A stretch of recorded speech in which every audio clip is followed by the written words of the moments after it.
Need to move that. Hi everybody. Welcome to Through the Doorway. I'm your host, Tom, aka Cypher Xavier. And here is my co-host for today. This is my wife. Hi, everybody. What do you want them to call you? My name is Dana. Anybody who has heard some of the previous stuff might have heard them refer to Tenchi or Star Tenchi. That would be me. Okay. And, to start off this episode, I know there's been people wondering where this podcast has been. You know, why do I keep flip-flopping between starting it and not starting it? A lot of technical difficulties occurred, we'll just say, for that part. We can go into explanation on why the original one shut down. I mean, do you want to start with that? Some things I observed. I wasn't involved in everything. I was really just a guest person on the old series. I did help with a lot of the other videos that we did, though. But really the biggest issue that we've had with the videos we've been doing over the last couple years off and on is that for the most part it was basically just Tom. Yeah. A lot of people would bail last minute, oh, I can't do it today, or they wouldn't pull their weight. And it gets really exhausting when you've got one person basically doing all the planning for the video, all the research for the video. They contribute the most to the video, and then they have to both edit and post the video. That is a lot for any one person when it's supposed to be a team. And we've made videos before about Cypher's health. His health is not actually the best. He's got some spine issues. He's got a few spine. He doesn't get around that well. He's on disability now. He can't even work. It's that bad. But for somebody who's not even in top condition to have to do all that is a lot. And so I do most of the bill pay, so I work a full-time job. We chose to start this now because I've been actually out of work for the last couple months recovering from having surgery. So we've spent those couple months talking about where we want the videos to go, if we want to start the videos back up, and I'm going to be going back to work in like another month. So we figured this would be a good time now that I'm mostly mended and just doing the final bit of recovery, that we have the time to devote to start planning out what we want this to be, how we want it to be set up, who we want to be involved. We have had some people decide that they want to be involved. Really, it's just one friend has said he wants to be involved. But as much as I love that friend, he's not super reliable on committing his time. We were actually planning to start this a month or so ago, and may I interject here? Well, what mainly we're getting at is I do about 90% of the work. I make thumbnails. I have to set up the schedule. I was originally the one doing all the research for stuff like this when we first started out. Then there was a different iteration of it where I was working with another guy on his channel, but he decided he wanted to retire from streaming, which left my show in limbo. So it was kind of hard for me to rebuild it. The way I got it now, it kind of has to run with me, where originally it could run kind of without me, but now it can't. Dana's been helping me with the research in this case for this time around. So it takes a little bit of the load off, but I mean, I still have to do some research. I have to still come up with some topics that we want to do and stuff like that. And we were originally planning at one point to branch this off not only into the podcast, but to actually have a series, kind of like what you would see on TV about us going in depth with things. Like maybe actually going and visiting some of these places. Some of the sites, maybe exploring things. Except the difference between me and what you usually see on TV is they'll hear a noise, they run. And I mean, they run away from it. Me, on the other hand, I hear the noise. I want to figure out what made that noise. I'm going to go look for it. But that's the idea for that. But I think what it is too much has happened at once. My health, is one of the things. That's why, matter of fact, this was supposed to have its own YouTube channel, but I decided, I think the other day, that no, it's just going to go up on my channel because it's my podcast. It's less to maintain too. Having a separate channel, then you have to maintain the channel. Right. And this way, it's going to be easier. We also did just move. Right, like literally right before Christmas, we moved. So we've spent the last couple months trying to get situated in the new house before my surgery, and now me recovering from surgery, and now we have 2 little kittens. So, you know, any new pet, especially when they're babies, are a giant handful. Yes. Yes, they are. I might not be in every episode going forward. Since everybody else has been so unreliable, though, I'm going to try to be in as many of them as I can. I'm also going to help do a lot of the research to take some of the pressure off of Tom here. But, you know, I really wasn't into the whole ghost thing. I mean, I like hearing about myths and legends, but I'm not as into it as Tom and some of his friends are. When they were doing the old podcast, I actually went out and I bought Tom a bunch of books, different tales and myths and legends from various countries. One of the big things, like a lot of what we're going to talk about today, is actually coming from this book. And this is called Weird Maryland. And there's actually one for every state. Yep. And I've been slowly collecting these for Tom. We live in Maryland. So I figured, you know, we would start with our own state, and from there we're going to end up branching out to the nearby surrounding state. We have more books than just the Weird Maryland books, so don't just think that we're just taking all our research from that. We have multiple different books that we can go through to... You know, Haunted America. Yeah, stuff like that. Edgar Allan Poe. Ghost Hunting Virginia. You know, there's... We've got like books on different monsters. He's got like a whole bookshelf sitting next to me here, full of basically paranormal books. And you'll over time get to see or hear stuff from pretty much all of them. But what it is when we do the research, if a book is used, we will show off the books just so you know where we got the info from, because you might be interested in picking up said book. You never know. You know, so we like to let you have an idea at least where we got the info. Yes, so it's definitely gonna be an adjustment. The first couple episodes might not be as long as the rest of them going forward.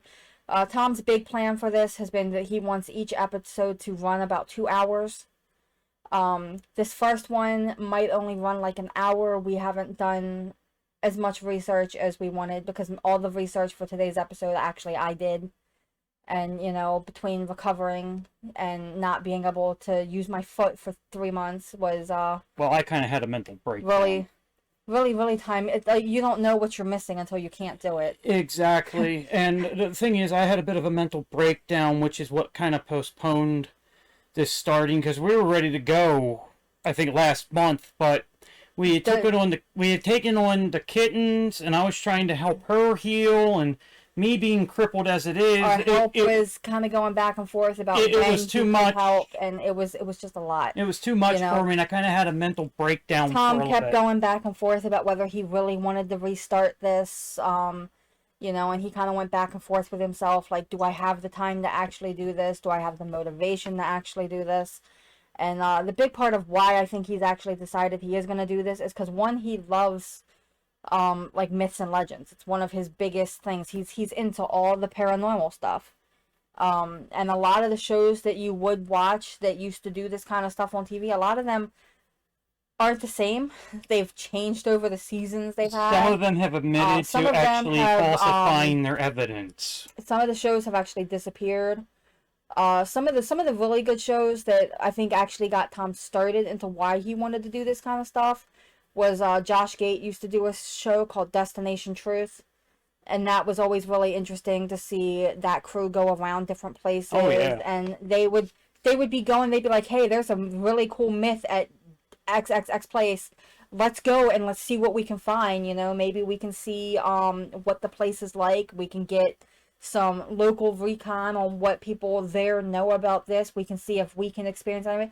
That kind of stuff is like really interesting. And even I would sit and watch those with him, even though I'm not as into the whole paranormal thing. And then when Destination Truth ended, Josh Gates switched over, and now he's got one Expedition. What is it? Expedition Unknown. And I mean, that's a really cool one. I mean, it's not really so much about the legends and stuff anymore. Still like it though. It's about going all these really interesting historic places though, which is still pretty damn cool to see. Yeah. So. In case people are wondering why she's talking a little more than me, the people that know me know that I'm kind of an antisocial person. I do pretty good by myself a lot, so it's sometimes it's hard for me to come up with the words to say and stuff like that because I'm kind of socially awkward. Actually, if you watch my YouTube channel at all, you'll notice I'm very awkward in a lot of things, but I'm trying my best. Yeah, but it's something I gotta work on. I'm trying to get better with it. I really am. Yeah. I mean, another change too is I'm sure everybody knows my luscious hair. Yeah, no, it's pretty much gone. Yeah. Yeah. He had a spot that was balding for years now, and he finally just decided that, it was never going to go away. So instead of trying to, get hair to grow there, he just figured he would shave it all off. I kind of like stuff being even, in other words. And there was like, party in the front, old fart in the back, you know what I mean? It's like, I might as well just shave it so I look like a nut, you know what I mean? Well, this way helps him too, because being diabetic, he overheats really easily. So this keeps him cooler, especially in the summertime. He doesn't have to worry about maintaining a specific image if he doesn't want to. And, I mean, a lot of people say that when you shave your head, it's like a really liberating thing. And the way he was after he shaved it, I could tell you he had a really liberating experience. It's kind of a confidence booster to people who decide that they want to try the look and they do it and they're like, oh, hey, this is awesome. That and if somebody gets me mad, all I gotta do is walk out in the sun and I can blind them. I know that for a fact. If you're wondering why I wear hats in my gameplay videos, I was wearing hats back then because the light, the way it shined down on me, it made like this shine on the screen and it was really annoying. Is there anything else before we jump into it? Or I know we still need to talk about what the upload schedule is going to be. Yeah, that's what I wanted to mention. In case you're wondering, yes, a lot of these are going to be like pre-recorded things going up on YouTube. But depending what happens, I'm thinking maybe for starters, once a month, I may go live on Twitch, do a live stream of it where people can interact. I don't know how everybody's going to feel. It depends who watches this. I mean, they can leave a comment or they can contact me, and let me know what they think. But if it goes well, I may up it to twice a month, maybe having live episodes of this. Yeah, a lot of the other reasons why we're starting this off with uploaded videos is because right now it's basically just me and Tom who are confirmed as part of this crew. We are looking for other people who might want to join in. We do have a Discord, so, I mean, we could always actually go live and do sessions using the Discord. That way everybody can talk together.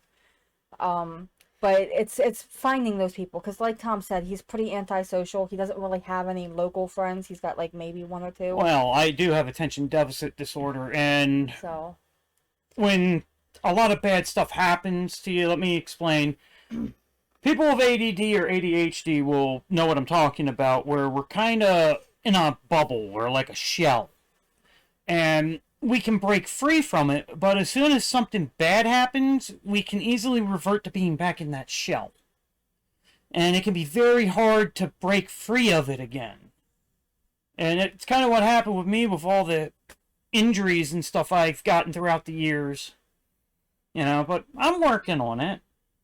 If, the only thing we ask is that if you are interested in joining the Through the Doorway crew and talking about different legends, that you're actually serious about committing your time. I mean, we understand that life happens and sometimes people can't be there for like every episode, or maybe you had some kind of emergency with your family or your job, or, you get sick. Life happens.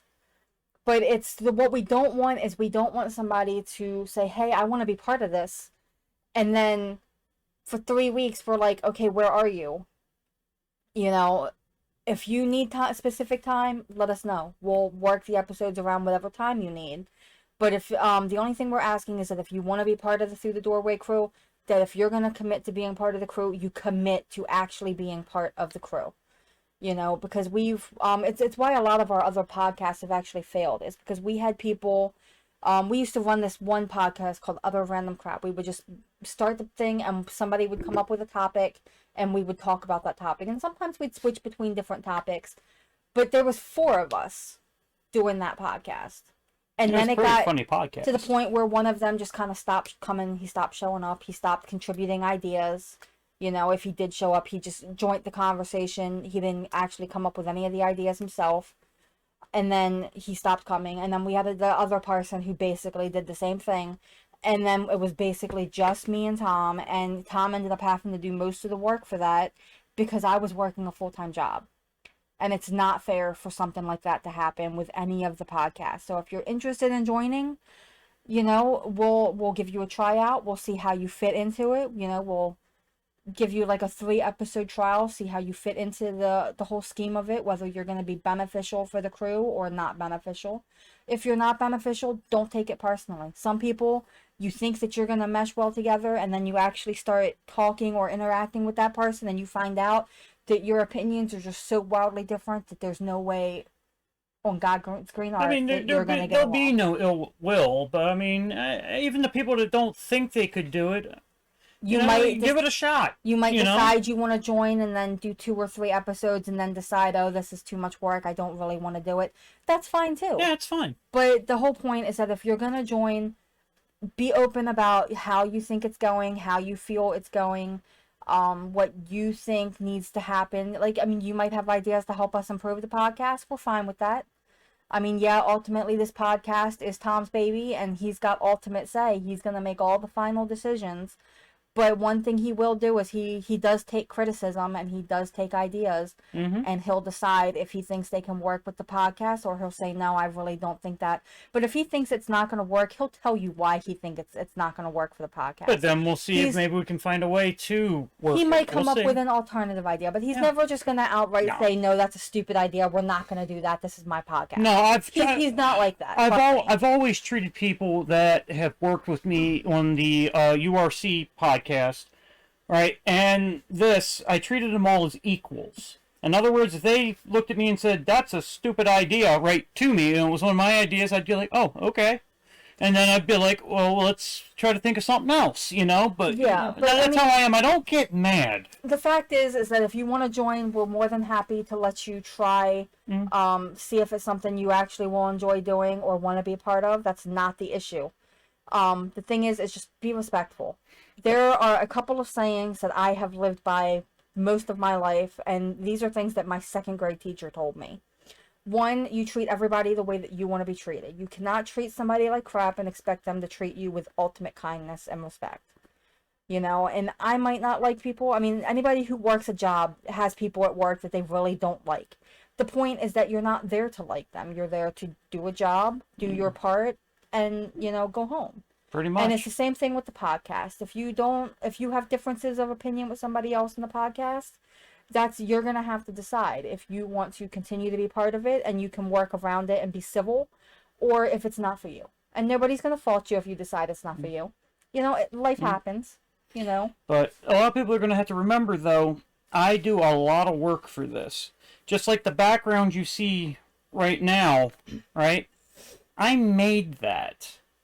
All right, and I have 7 other backgrounds that I made so we can switch it up every so often so it does not look the same. All right, she can tell you, all right, for like my YouTube channel, right? The logo for it, all the thumbnails. Tom does all of it. He puts a lot of work into the artwork and the thumbnails. He even made the opening for this all by himself. Yes, the opening for this I did by myself. I went out and filmed.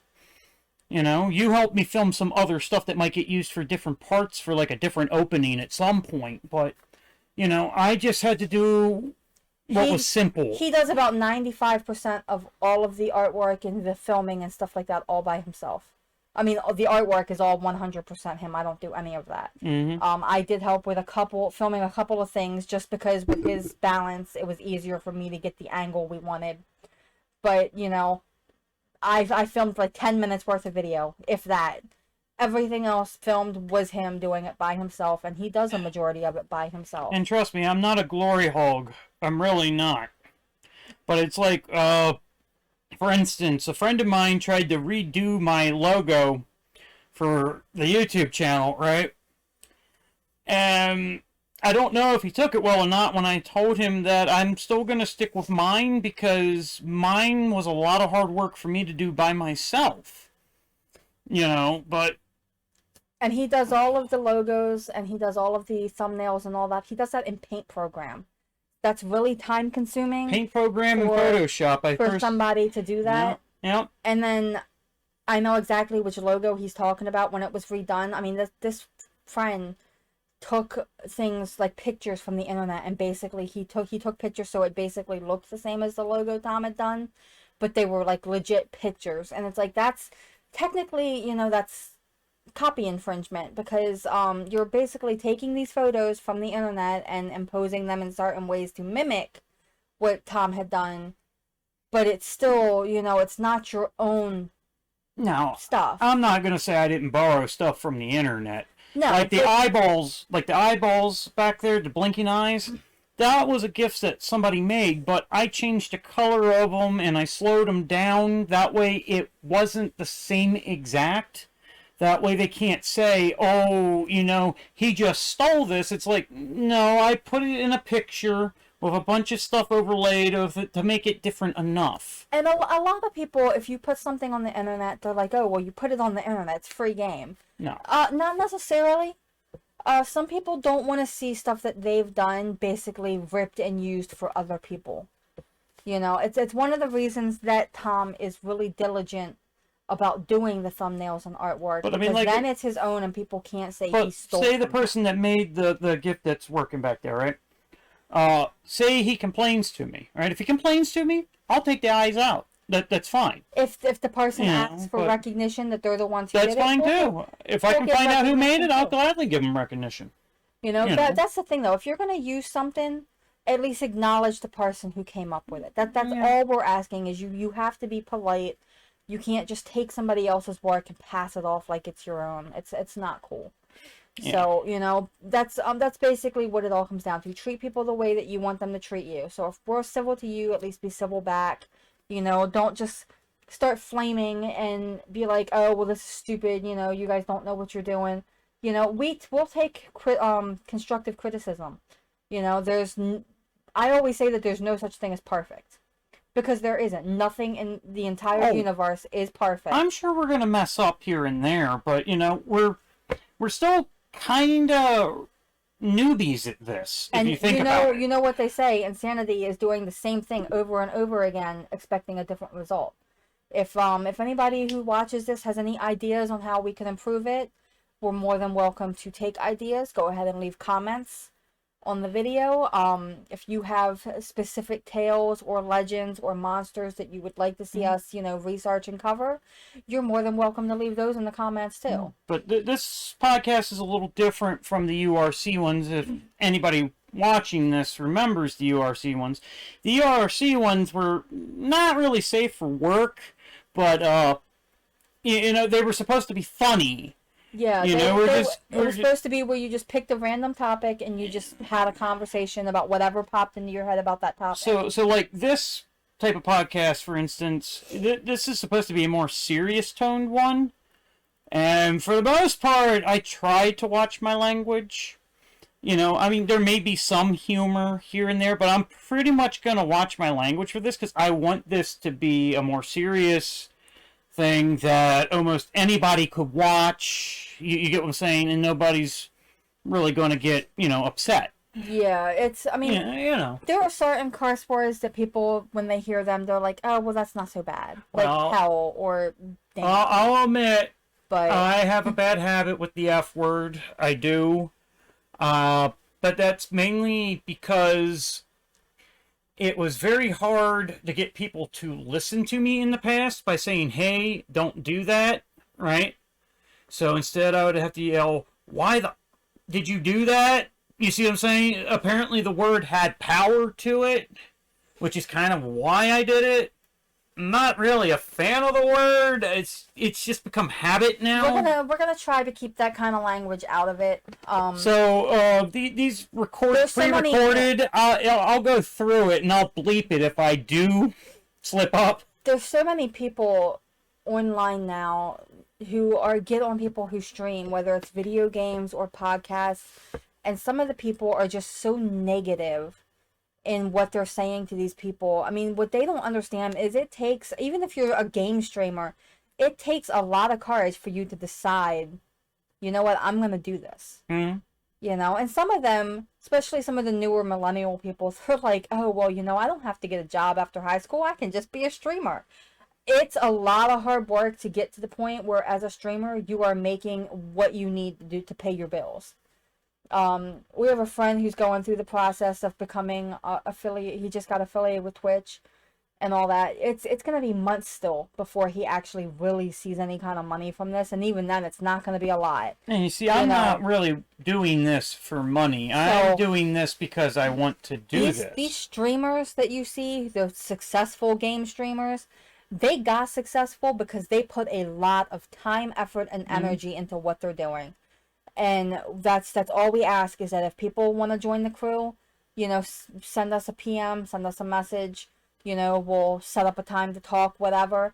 But the only thing we're asking is that you are polite about it, that you show everybody respect that you would want to get, and that you don't purposely crap all over the efforts people are doing for setting up a stream. I mean, this is because it takes a lot. It's a lot of hard work, and you got to remember, I'm doing this for free. Yeah. All right. I have no dreams of becoming affiliated on Twitch or becoming, you know, YouTube thing or whatever they call it. This is purely a hobby that, that Tom wanted to do, that I'm helping him with. Neither one of us is planning to make any kind of money off of these podcasts. No, I'm not saying it won't happen in the future. If it happens in the future, that's cool. You know, but it's not why we're doing the podcast. It's not why we're doing it. So, I right now, I think the plan is that we're gonna try to put an episode up every week. Like I said, the first couple episodes are probably only gonna be about an hour, hour and a half, because of the research that's gonna have to go in. We're gonna try to get a good bit of research on various things done ahead of time. That way we can just say, okay, let's pick a topic for this week's, and we'll pull the research for the things that fit that topic. And from there, we'll be able to extend them to the 2 hours that Tom preferably wants to do. It's going to get a little easier for a little bit, because a lot of the old episodes that we did, we're planning to re-look through them and redo them. We're going to see what's salvageable from them. We're going to try to redo them in this new format. Maybe they'll be a little more informative than they were in the past. It's kind of the idea, though. I think right now we're set for Saturdays to be the day we post. I think that's what we agreed upon, right? Yeah, I think Saturdays is when we're really going to post this. Yeah, either Saturday or maybe even Sunday. Sunday's kind of one of those slower days where nothing really happens. So that might be But what I'm going to try... A lot of people claim that as a religious day, though, so... Well, I'm thinking I'll probably post them Saturdays, but what I'll do, is I'll have to pick a time. In my head right now, I'm thinking I might get it up by like 7 p.m. Eastern time. You know, because like on Fridays here, it used to be when I was like in high school and stuff, you know, all the haunted shows and stuff started at 7 o'clock on Friday night, and I don't want to take away from them, you know, on Friday night, you get what I'm saying? So if I post it maybe 7 o'clock Saturday night, so you know. Yeah, so I think having it up by 7 o'clock on Saturdays is what we've currently agreed upon. If there isn't gonna be like if something happens, we'll record like a little something and post it saying, hey, you know, this happened. Maybe there was a death in the family. Maybe there was some kind of medical emergency in the family. We'll be like, hey, you know, there's some stuff going on. Life happened. There isn't going to be a video this week. We're going to try not to leave you guys hanging, waiting for a video that's not coming that week. And I'll still be doing my crappy game videos. I know I suck. I'll but probably hey, be joining him for some of those. I know I suck at them, but hey, at least I do them because I get my humor, and I'm one of those few people that can watch myself and go, I did that, and I'll start laughing. Tom and I have been playing a lot of a game on, I play it on Steam. He plays it either on his Xbox or on Steam. We've been playing a lot of Sea of Thieves. Yeah. And we do a bit of Phasmophobia. I gotta go back and finish some of my other things because I have some playlists that aren't finished, and that was back before we got married. That some of them didn't get done because everything just fell apart. We've been married. It'll be 7 years this year. Yeah. You know, 17. We've been together. You know, but I need to finish the playlist anyway because I don't like leaving things unfinished. Yeah, he's got like some Resident Evil games and other things he started doing playthroughs. Yeah. So he's gonna try and finish those. You guys can look forward to those. If anybody wants to join us in some of the gameplays, you can tell me how much I suck in the comments. We do a lot. We do not a lot, but we do a decent bit of Phasmophobia. We've been playing a lot of Sea of Thieves. We just haven't really been recording it. That's something, if anybody's interested in joining, we could get like little crews together. We haven't been recording it because my mouth gets really bad in that. I get mad because I'm not a fan of PvP. I never have been. Yeah. And this game, you don't have a choice. There is no safe place in this game. There's no safe place. And then after I do all this hard work, someone steals my stuff, I flip sometimes. And I don't do that in any other type of game. You know, I might get frustrated with a game and then I just walk away. If we record and upload Sea of Thieves, there will probably be a language warning on the video. There ain't going to be a language warning. You're probably going to keep hearing beep, beep, beep, beep. I remember for the first day me and Tom played this game. You know, it's a really good game, and they've got like these sunken shrines that you can go in and do, and it's really interesting. I really do love the game. What I hate is that we loaded into an outpost, and before we could even leave the outpost for our first voyage, these people drifted in, and I didn't think anything of it. I'm like, oh, another player ship. They purposely sunk us and killed us. Well, they didn't sink us. They killed us, and then they sat there waiting for us to respawn on our ship. And every time we respawned, they killed us. Those are the kind of things. I went off, and their ship ended up on fire, and their ship sunk because I lost my mind. I'm gonna look into where I can file a complaint for the game and make a suggestion. I think what would make this game better is if the outposts were safe zones. There's you could duel somebody, but maybe you can't just because I mean they don't kill you. Well, I don't think the outposts have to be safe zones, but there should be certain spots where if you're doing something, other people can't interfere. Yeah, it's like just certain things. You know where the shrines are out in the water because there will be like this glowing circle that's like blue and purple and green. And you have to dive down to get to the thing. And so usually me and some friends, we would park our ship in the middle of the circle. And we'd go down. And the first time we did a shrine, we didn't have any issue. The last time me and a friend did a shrine, we took this mermaid statue to come back. It'll teleport you back to your ship. And so we teleported back to our ship. As soon as I logged into the ship, like the whole ship was on fire. There were these people just sinking our ship. And we ended up, we had like 18 pieces of treasure that we got from that shrine. We didn't actually get to claim any of our treasure. The good thing is they couldn't either because we never spoke to the mermaid to release our treasure to us. But we should start cutting to the actual episode now due to the fact that we're starting to sound more like Utter Random Crap podcast right now. Yes. Not saying there won't be a resurgence of that. It depends how this does, though. Well, basically, what it comes down to is we're gonna play some other games, some Sea of Thieves, some Phasmo, maybe some Among Us. If anybody's interested in joining those, that's cool too.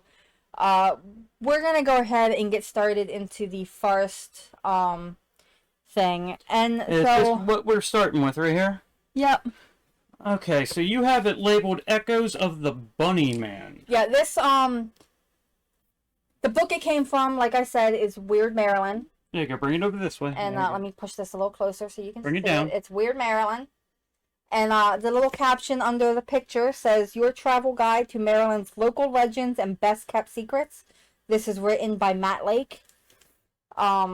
So, the first one that we're doing is Echoes of the Bunny Man. And, all right, and got this little picture here. And as a note, we have local legend centered in towns around Washington, D.C. But it's also somewhere here in Maryland, too, right? Yes. Well, because you got this info from... Yeah, a lot of people claim that DC is part of Maryland. DC doesn't really belong to anybody. Well, DC sits on Maryland and Virginia soil. Yeah, it's kind of co-owned by Maryland and Virginia, and even Delaware has a very small claim to it, I do believe. I don't know. But anyway,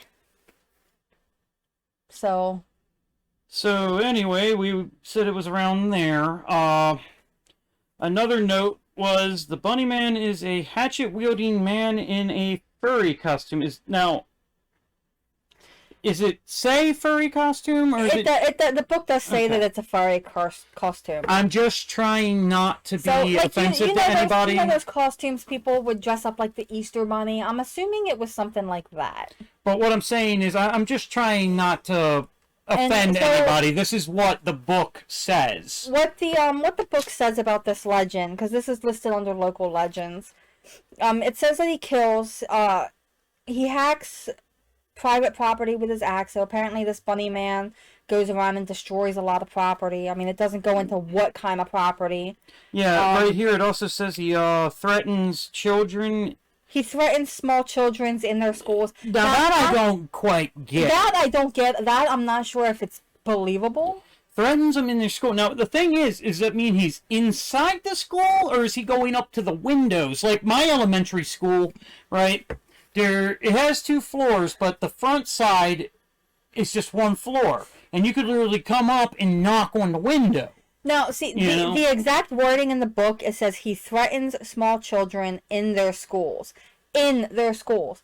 I don't know about anybody else, and especially now, now it's not ever going to happen because security in schools is so tight. He'd probably get shot. But I think you would notice if somebody in a giant bunny costume actually entered a school and had some kind of weapon in his hand. That is a giant red flag to me. I can't see that being actually true for this legend. See, yeah, that's... Because that's something that definitely would have made the Now, news. say like it was like the bike trail, alright? You've known stuff happened to me on that bike trail where somebody with a black hockey mask actually came after me. Yeah. You know what I mean? So, that I could get because it's a trail. It's kind of off the beaten path. But a school, Yeah. And small children, so you figure this had to have been like an elementary school. This part of the, like, what we're actually hoping to do with this podcast is we're going to go over a legend, like what is involved in that legend, the different sightings people say that they had, and then we're going to talk about whether we think it's actually real or not. And this is our personal opinion. This is not scientific. We can't guarantee whether something is real or not. This part of this legend, I don't think it's real. The only thing I could think that possibly would make it real is if he was on the property, scaring them from outside. Yeah, like maybe that's the only thing. He somehow got on the playground, but actually inside of the school, I don't believe it. It'd be weird for him to get in the school. But then again, it depends how long ago this was. Yeah, it doesn't say. It doesn't say. You know, so, you know, it's... So a lot of these sightings were back in the 70s, though. See, 70s were a little more laid back. Yeah. So he could have gotten in the school and maybe ran down the hallway or something? The 70s, I do believe, were the hippie age. Well, maybe he got in the school and ran down the hallway real quick, yelling something to scare him and ran back out. I don't know. Maybe. I mean, I'm trying to give it benefit of the doubt, but... Yeah. You know, I'm very skeptical on this. Alright, so the next point? Let's see, the next point we have, he is... What is it? Mostly a He's closely associated with Fairfax County, Virginia, for some reason. Yeah, that's where I think a lot of the stories came from. This one is one that actually encompasses 2 states. I think that's why they claimed mostly around DC, because DC is Maryland and Virginia. Well, the next point would say his stomping grounds stretch across DC and reaches into at least a dozen Maryland towns. Yes. So this is why it comes into play in Maryland. And see, even true believers and witnesses of the so-called Bunny Man, they say that it's likely that many of the sightings could be copycats, scaremongers, or regular guys in Halloween costumes.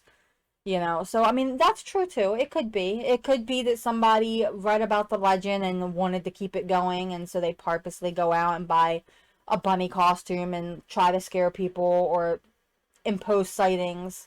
Now, you're probably wondering why we picked the Bunny Man. That's mainly because he seems very far-fetched, and it seems very weird. Like, I'm sorry, I can't be scared of an axe-wielding person in a bunny suit, because, no offense, I could probably take him. Even in the shape I'm in, I could probably take him. Just saying. And, I think it's likely that this is far-fetched also, because the next part of the legend states that the only solid documentary evidence of this Bunny Man existing was from articles that ran in late October of 1970 in the Washington Post. So a newspaper actually did... And they were based on a heavily edited police report. They were based on a police report. So, I mean, I'm not saying the Bunny Man doesn't exist. So, yeah, okay, so in the book, it actually has a quote from the article, and I'm going to go ahead and read that. Yeah, let me hear this. So, Fairfax County Police said yesterday they are looking for a man who likes to wear a white bunny rabbit costume and throw hatchets through car windows. Honest. The article goes on to describe how an Air Force cadet in the area for the Air Force Navy football game was parked in his car at the 5400 block of Guinea Road when a man dressed in a white suit with long bunny ears ran from the bushes and shouted, "You're on private property and I have your tag number." This strange creature then lobbed a hatchet at the couple through the open car window. The occupants of the car, Cadet Robert Bennett and his fiancée, were unharmed. Later that month, in the Halloween issue of the Washington Post, the story continued with another tale of a hatchet-wielding bunny costume maniac, this time chopping away at the frame of a new house in Fairfax County. Security guards saw the man with a long-handled axe who appeared to be about 5 feet 8, 160 pounds, and in his early 20s. When the guard approached, the bunny man complained about trespassers and threatened to knock him on the head, then beat a hasty retreat when the guard went for his weapon. After 5 months, in March of 1971, local police department investigator in charge of the case, William L. Johnson, marked it as inactive. The few leads that he had received were largely traced back to schoolyard gossip. Only promising lead came from a local landowner who received a phone call from the Axeman, who wanted to meet with him and air his grievances about alleged dumping. The police staked out the meeting, but the Axeman didn't show. Interesting. While you were doing that, something just played in my head. The part about where he said, "This is private property." I'm just picturing, for some reason, I don't know why, he must be stoned or something in my version of him, where the bunny man walks up to the window and he goes, actually, this is private property. Says it just like that. I don't know why. I don't know why, but it just played in my head. Oh my god. So apparently another point that we have here was that over the next few years, in the early 70s, a bunny-clad man was sighted and talked about in schools and youth groups in D.C. as well as Maryland towns. Greenbelt, Hyattsville, Landover, and what is that? New Carrollton. Palmer, Park, Seabrook, Silver Spring, and Upper Marlboro. That is a lot of Maryland. That is a good chunk of Maryland. They earlier in the legend it did say there were about a dozen towns. Okay. So you know. Okay, so in 1973 there was a folklore project that a University of Maryland student was doing for her English class. This student's name was Patricia Johnson. She interviewed about 36 teenagers from Prince George's County about their Bunnyman stories. And her paper eventually found its way into the Maryland Folklore Archive, where the Weird Research Team found it. And it says that it's easy to dismiss some of the interviews as schoolyard nonsense, but others make compelling reading. Mm-hmm. Johnson herself was clearly not won over as a true believer, and many of her sources were also skeptical.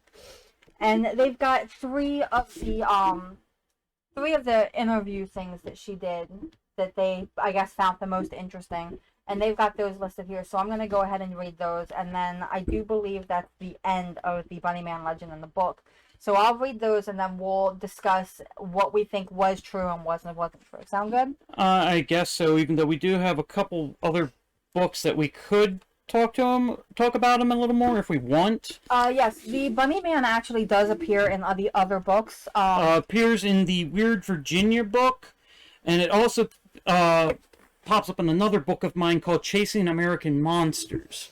Yeah, so the one of the reasons I chose the Bunnyman as one of the ones to start researching was because of the fact that, you know, it was mentioned in so many different things, and those were just the 3 books I actually looked through. I saw where it made mention that's if centered around Fairfax County, which is why I checked in the Weird Virginia book. And then I was like, you know, we have this book on American monsters. Let me see if maybe he makes an appearance in there, and he does. So, you know, you can find out about him in a couple of different places. But I'm going to go ahead and read these 3 stories that people had submitted for this folklore paper, and then we'll go ahead and discuss what we think was read real. Me a scary story, Dana. All right. So the first one is kind of short, and the student who gave the description, this one is labeled "The Bunny Hits Below the Greenbelt." Back in the 70s, the sign in front of the community church in Greenbelt was smashed up, and everyone said that this weird old man had done it. He was supposed to hang out in the woods there, and he once dashed past and threw a hatchet at the sign. They say he had a white beard and wore women's hose all over his face. He didn't talk, but would make yelling and screaming noises. And this was an anonymous student. They didn't want their name known. But how does that make it the Bunny Man? I'm thinking because of the fact that if you wear women's pantyhose, most women don't even wear pantyhose anymore because they're a giant pain in the butt. But so the part that would go up around your actual body would basically be over the head. And then the part that would go over your legs basically would be flopping down on either side. So it looks like flopping. It would kind of look like bunny ears. Okay. So I can kind of see why this story, considering it was a hatchet, would be included in I wasn't sure from it there until you mentioned how it was that one part. I forgot about that, and it's like, oh, they look like flopping ears. Now women just do the little stockings. A lot of them. That's what I was thinking of. I thought he had a stocking on his... Yeah, it's... Oh, okay. Women's hosiery, pantyhose, whatever you want to call it, it used to be one big thing that would come up like a pair of leggings. Okay. You know, now they've got all the different ones. You can buy the ones that only come up to your knee. You've got the ones that come up to the upper thigh.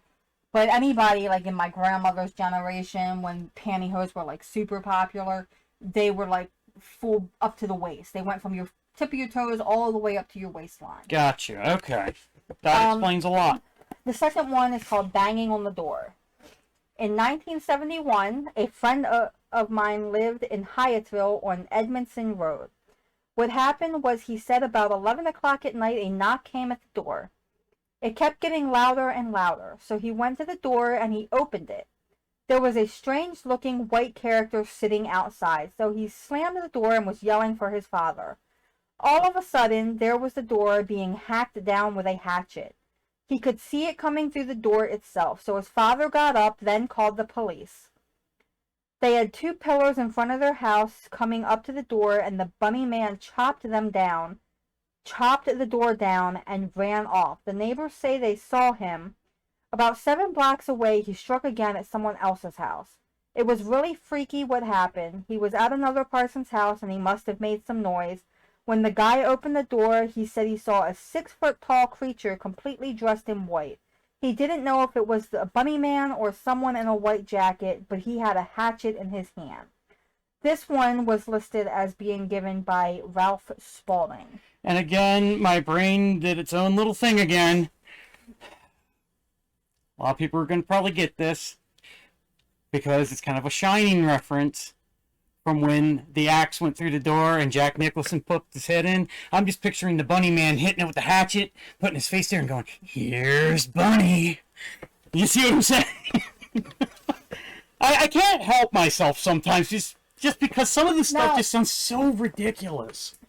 Some of it does. Like this one, obviously, this one actually should have been relatively easy for them to prove because they've got a name and they can always look in the police reports. And they can also look to see if there's holes in the door from a hatchet. It does say that the father called the police.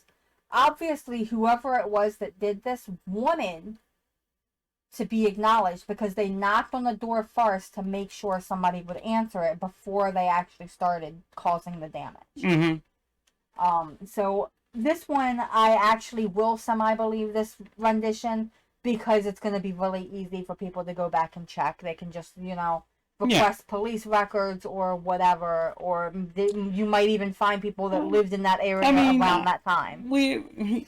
People that know me know my personality. I always have this kind of crude sense of humor about stuff like this, but it doesn't mean I'm not taking it seriously. It's just some of it, it's kind of like, I don't know, maybe my brain's warped or something compared to a lot of people's to where this stuff would make me laugh instead of run. Yeah. You get what I'm saying? If I saw somebody beating down a door with a hatchet, I'm probably going to laugh because my brain's going to think of a reference, like The Shining, right? If I opened the door and saw somebody in a costume with a bladed weapon, I would, slam and lock the door because it puts a barrier between us. But I'd be hunting for a weapon of my own at that point. Any sane person would. I'd probably be posing with him for a picture, going, "Hey, can I get a picture with you?" The last one is titled "The Bunny Hops to Riverdale." I first heard about the Bunny Man, who's also called the Goat Man, which he's not. No, the Goat Man is something we touched on in a different episode. We will be doing that one in a future episode. We are going to be redoing that one. The Give Goat it better Man, justice. there's a good chance that the Goat Man, because of how much is known and how many accounts there are, that might actually just be its own episode. There is a lot on the Goat Man. Yeah, it very well might be. But this person, they withheld their name, but they said that they first heard about the Bunny Man, who was also called the Goat Man, when they were in the 10th grade at Parkdale High School in Prince George's County. There was a cut-through road between George Palmer Highway and Landover Road. They said that the Bunny Man would be up there. Some boys went by and he had an axe or something and chased them away. I also heard that he didn't look like a bunny, but he looked like a goat. Everybody said he was up there almost every night. You could hear him running through the woods and see him running past. This one I don't think is true, because it's all about he heard. I first heard about the Bunny Man. Some people said he was also called the Goat Man.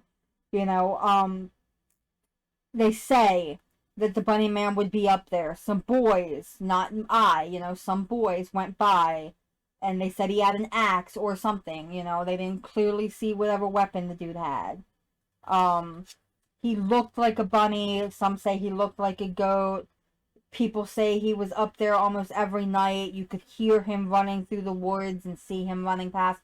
It doesn't sound like whoever this was ever actually went and did any kind of... No. It's all hearsay.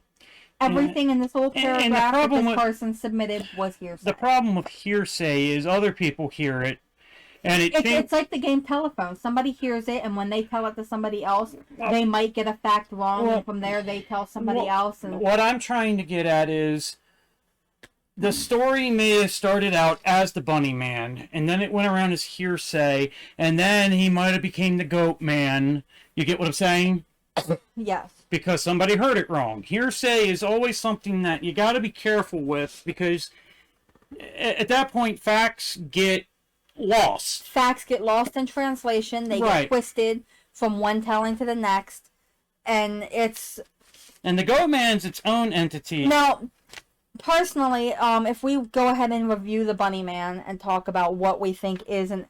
Personally, I think the Bunny Man is real. Because there's police reports that back up that there was a gentleman or somebody going around in a bunny costume with a hatchet causing damage and making threats. I'm not saying he wasn't real.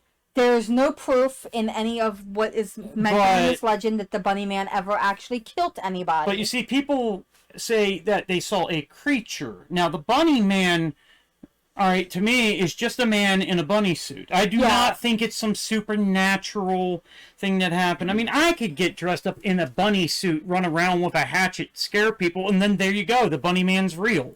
You see what I'm saying? Yeah, most of the people who gave witness reports said it definitely looked like it was a human being in a bunny costume. It was obvious that it was a costume. Right. So you can't tell if it's a man or a woman because of the costume. It's more likely to be a man. But I think that there was somebody who was dressing up as a bunny and they were going around. They were threatening people with the hatchet or an axe. They kind of look the same. Throwing axes are basically just hatchets. But I think they were going around and they were threatening people. And they were causing property damage, you know, destroying doors and throwing them through car windows. I don't believe the part where it mentions that the Bunny Man was sighted in schools. He might have been sighted outside the school. Maybe somebody saw him in the woods around the school, if that was the case. I can't see him actually getting into a school. Another thing I could think of is maybe a teacher wanted to scare their students or something, and maybe dressed up. That's another option. But in none of the articles or reports people gave of sightings of this Bunny Man or their versions of it, nowhere does it actually say that this person ever actually killed anybody. So saying he kills and all that, I don't believe that part. The only thing I would have think he would have killed was small animals. That's the only thing I could think of. Because, no offense, a lot of people aren't afraid of a hatchet. A hatchet is very easy to dodge. Yeah. You see what I'm saying? Because you actually have to swing it to hurt somebody. You can't just push it at them. You know, it's not a knife. You know, they got to swing it. You have to either swing it with enough force or you have to throw it with enough force for it to really do any kind of damage.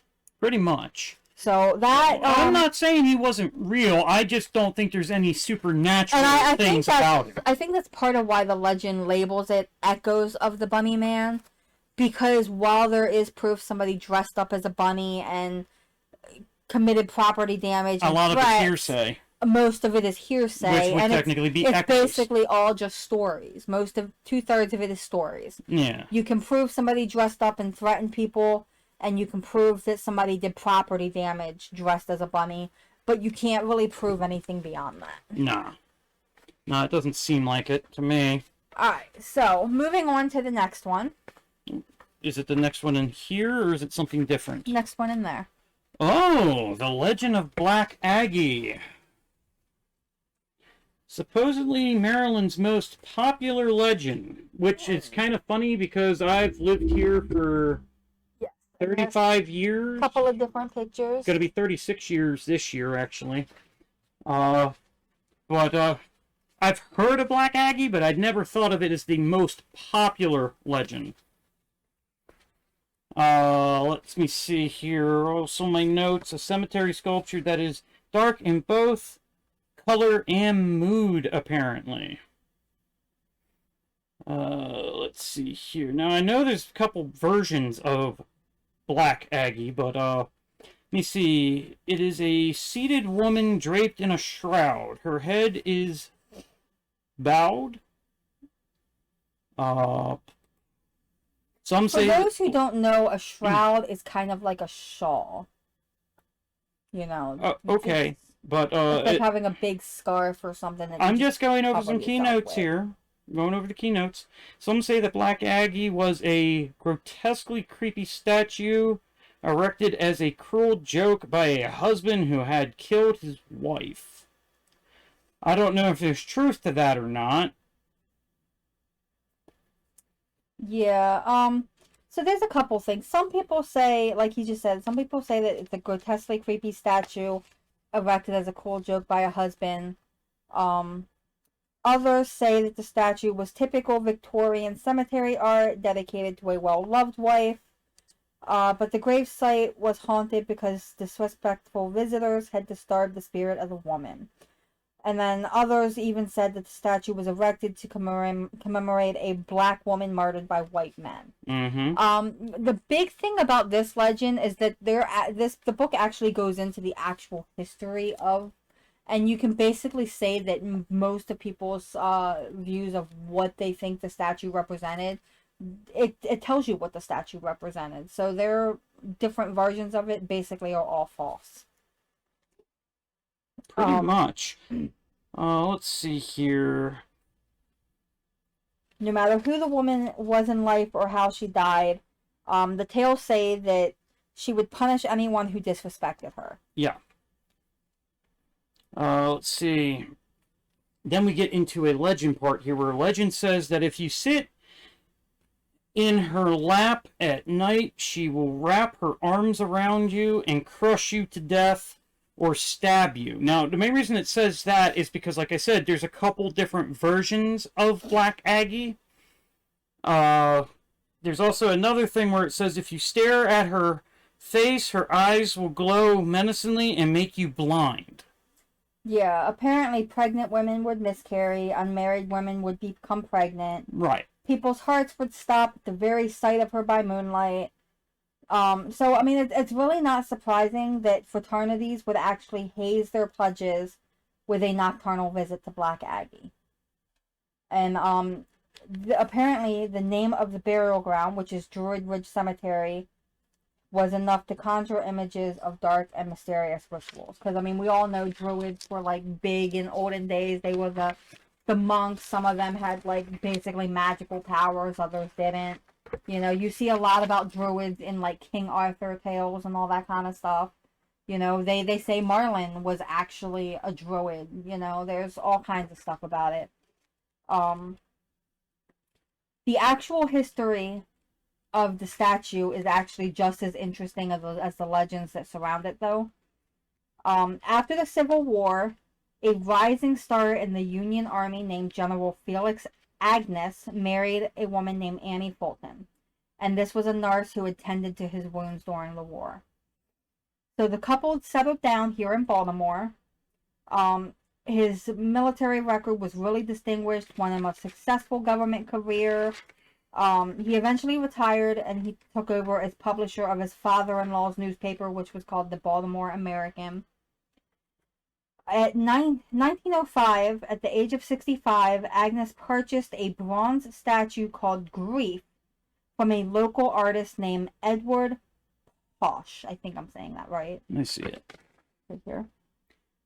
Yeah, Posh. And he installed it at the family plot he had just bought at Druid Ridge Cemetery, a few miles outside of Pikesville. First person to be buried in the shadow of this dark statue was a grieving angel, which is what the statue was supposed to be, was actually this guy's mother. Mm-hmm. And then a year later, the widow of a famous sculptor named Augustus St. Gaudens accused Agnes of being a barbarian for so poorly copying her husband's work. Agnes was indignant at this accusation, but soon discovered that the woman was right. His statue was an unauthorized casting of a famous statue by Augustus St. Gaudens, which stood in Washington, D.C.'s Rock Creek Cemetery. The statue had been commissioned 20 years earlier by Henry Adams, the grandson of John Quincy Adams, to commemorate his wife Marian Adams, who had poisoned herself during a bout of depression. Dark. Yes, it stood near Marian's plot, but it was unmarked, and Henry Adams never spoke about it or his beloved wife. Agnes sued the sculptor, Pausch, who had advertised the statue as an original work, and honestly, I don't blame the dude. No, I wouldn't blame him either. And although he won his suit, lawsuit, he chose to keep the statue where it was. Within 20 years, Felix and Annie Agnes were buried in the shadow of the statue. Sometime later, the legends began. And for years, a visit to the grieving angel meant all but taking your life in your own hands. And it says to just ask the thousands of thrill seekers who went to check Aggie out.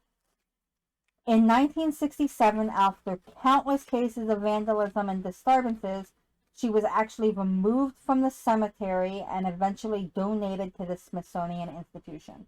So the Black Aggie statue is actually at the Smithsonian. So people could probably go see her if they really wanted to. Now, however, there is another statue 1 block over in Druid Ridge Cemetery that is also had some accounts, apparently. Well, the interesting thing still about the original statue, it was donated to the Smithsonian when it was removed from the cemetery, but then the statue went missing for a couple of decades and then surfaced again. It was now in the courtyard of the Dolly Madison House in the Federal Courts Complex at the corner of Madison and H Streets near the White House. So it turned up in Washington, D.C.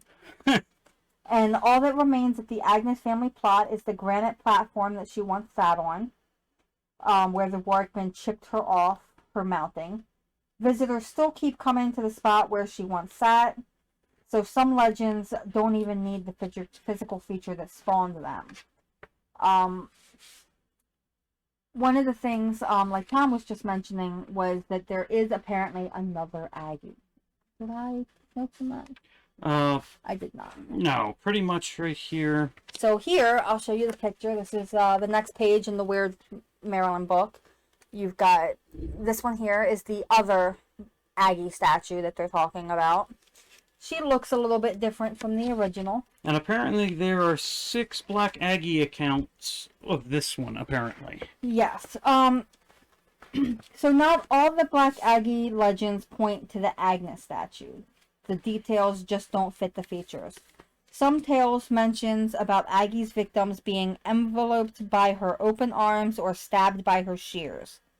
One story from 1962 tells how one of the statue's arms had been cut off and discovered in the trunk of a sheet metal worker's car. He told a judge at his trial that Aggie had cut off her own arm in a fit of grief and given it to him, though others say that he witnessed Aggie killing another victim and then cut the arm off himself. It doesn't sound like the Agnes Memorial. I will definitely agree to that. No. The details fit a statue 1 block over from where Aggie used to be in Druidville Cemetery. So basically, in the same part of the cemetery, but, a couple rows over by estimate, there is another statue. So my guess is that when somebody went up there thinking they would see the Aggie statue, they couldn't find it, but this one was the only statue close enough that semi-fit the description, and then they basically transferred a lot of the legends to this one. And again, it sounds more like hearsay again. yeah. But I mean, I just went into the whole detail, and they've proven now this about one, the statue of the history of the now Agnes this one. version, I admit, looks creepier. This one looks creepier because of the shears and the handout like that. Yes. So this one would fit the bill if you're thinking of Black Aggie. But And the reason I think a lot of them think of it as being the same is because this statue is also dark. Both statues were cast out of bronze, and bronze tends to be a really darker metal bordering on like a copper color. mm-hmm. So, and then you figure if it rusts or, the elements get to it, the sun could darken it. Oh yeah. There's a lot of things that could have happened. Don't mind me, it's just my back. So this statue was measuring out a garland of flowers and cutting them with a large pair of scissors. This is a classic Victorian symbol for youth cut down in its prime. The garland has been broken near the statue's left arm, which has a discolored line on its bicep that could be where a repair took place, which is, I guess, where they come up with the fact that, the arm had been cut off and then, I guess, reattached. Perhaps. So the Aggie legend hasn't altogether abandoned Droidridge. It's just a different address, is what they're saying in the book. Mm-hmm. So basically, the one statue moved, and they shifted it over to encompass this other statue. There are 6 accounts of the local legend and the interactions with the statue that they said. So I'm gonna go ahead and read these. Okay. The first one is called Red-Eyed Aggie. She has eyes made of rubies, so at night it looks as if her eyes are bleeding. The husband killed her and erected this statue as a joke. They never caught him for it, though, and they only found out about it after he died. She will kill any couple that goes out there in payback for what her husband did. She's sitting on a rock and has a pair of scissors in her hand. If you sit on her lap, she will kill you with the scissors. They found one girl stabbed to death one morning in her lap. Okay, now that you would need police records to prove, one, that somebody died at the statue. Yeah. I don't believe the statues can move. No. It's more likely that somebody heard the legend and planned their martyr to be able for people to say, hey, look, the local legend is true. See, if I could get permission, I would ask for permission if I could film doing this. I'd go sit in her lap, stare into her eyes and stuff like that and see what happens. And I bet you nothing would happen. Droidridge Cemetery is not all that far from us. This is actually one site that we actually could go and get a real-life picture and or video. Well, I would like to get permission from somebody there. You know, let's let them know I'm not going to hurt the statue. You know, I just want to tell them I want to get up close and, you know, get film of it. You can film in the cemetery. Yeah, but I just want to tell them what I'm doing because I like to get permission. You know, because this may be it may be a protected statue. You get what I'm saying? Droidridge Cemetery, actually, because I actually used to work in cemeteries. I know you did, and I almost worked there too. I've heard of Droidridge. They don't really have an on-site staff. This is one of the older cemeteries where basically all of the plots are already sold. Mm-hmm. So the only time staff goes there is for basically the maintenance crew to do the landscaping and in the event that they actually have to bury somebody who owns plots there. But the idea is, though, if I ask for permission, it's me being respectful. You get what I'm saying? I would say just be respectful to the statue and the cemetery plots. There isn't going to be anybody at the cemetery for you to ask permission from. Well, I could always find somebody to contact. You might luck out, though, and there might be somebody in the office. You know, maybe they can tell me a little more about it. If they're not, and we go up there, you just need to be respectful. That'd be a nice episode for the series, wouldn't it? The second one is titled Green-Eyed Aggie. She used to have marbles in her eyes that light up green, but they were stolen. If you sit in her lap at night, her arms will come around and squeeze you to death. It happened to a boy named Steve Bledsoe during Fraternity Hell Night. Before it happened, he cried out, "It's moving, it's moving." That name sounds made up. Yeah, I mean, the fact that there's an actual first and last name, you could research whether this kid actually existed and died. Mm-hmm. And if it lists the cause of death, then you might be able to prove whether this one was true or not. But it doesn't sound true to me. But here's my thing. How could she have ruby eyes and then had marble eyes? Yeah. Why would you steal the marbles instead of the ruby? I don't think... I mean, looking at the statue... You get what I'm saying? That thing doesn't even look like it has a spot for eyes. Exactly. I don't think this statue ever had eyes. This person's eyes looks closed on the statue. There's no way for you to indent any kind of marble or ruby or stone in Probably more hearsay. As an eye. So I think the ones about the eyes are just hearsay. Yeah, I'm very skeptical about this. The next one is called The Ducks Should Duck. You're okay if you go alone or just with friends of the same sex. But if a boy goes there with a girl, Black Aggie will kill you. That's because of a couple who went out there one night and did something they shouldn't have right on her lap.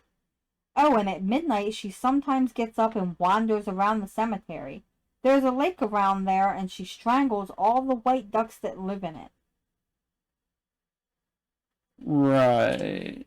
First off, I know some people are freaky enough that they want to, have relations in a cemetery, but that's really disrespectful to the people that are dead and buried there.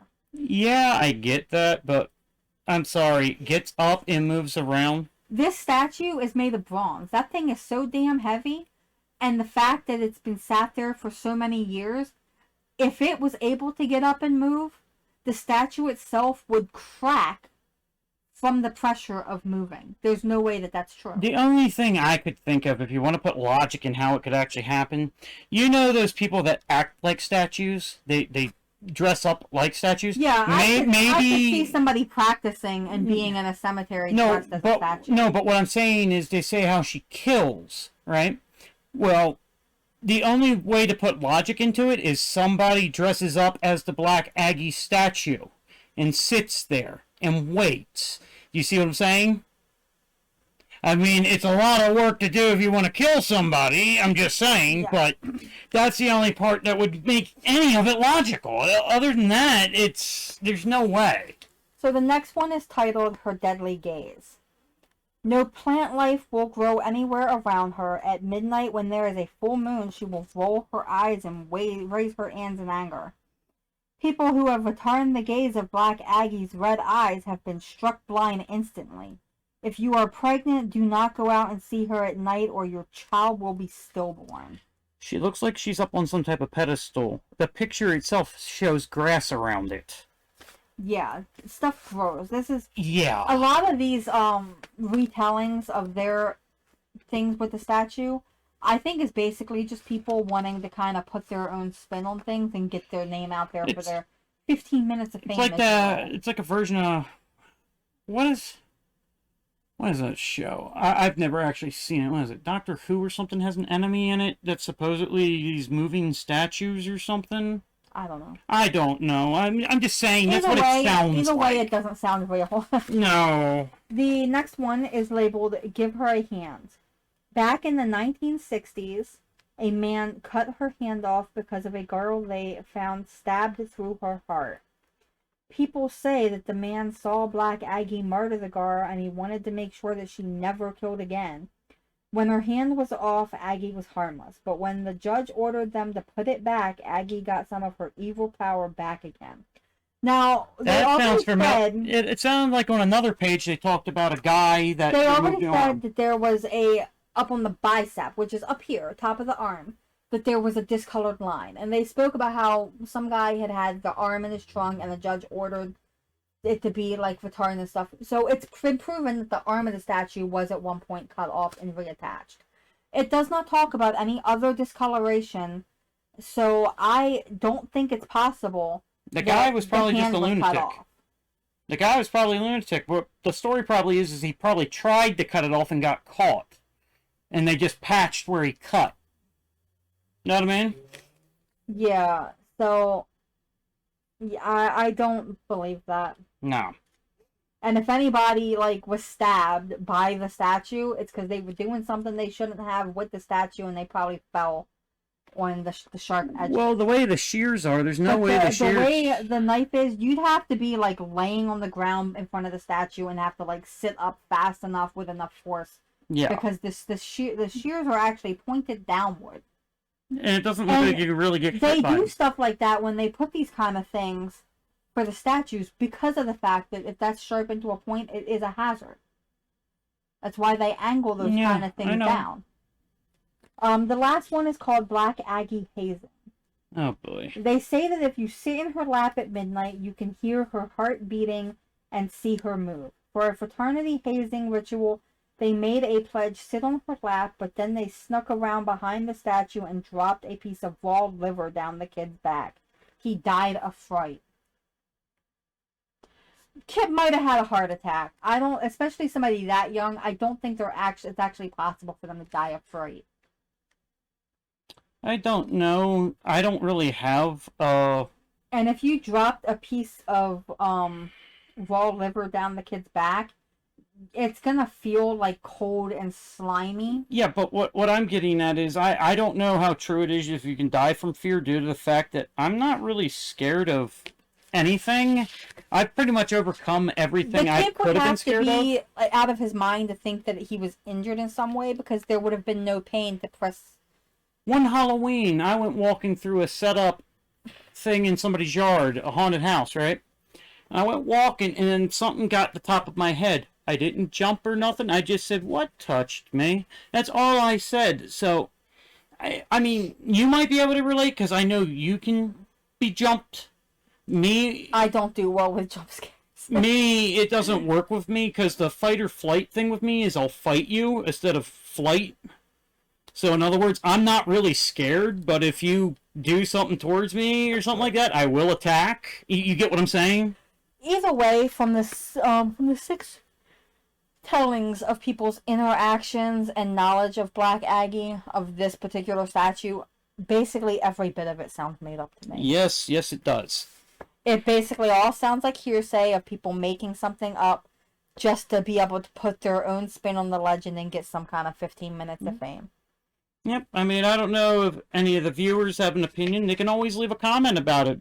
You know, if they think we're wrong, tell us why. You know? You want to go ahead and move to the next one? Oh, let's see. Do we want to go with this one right now? I think that's the only other one I did research for. Let me check. Oh, actually, no. This one.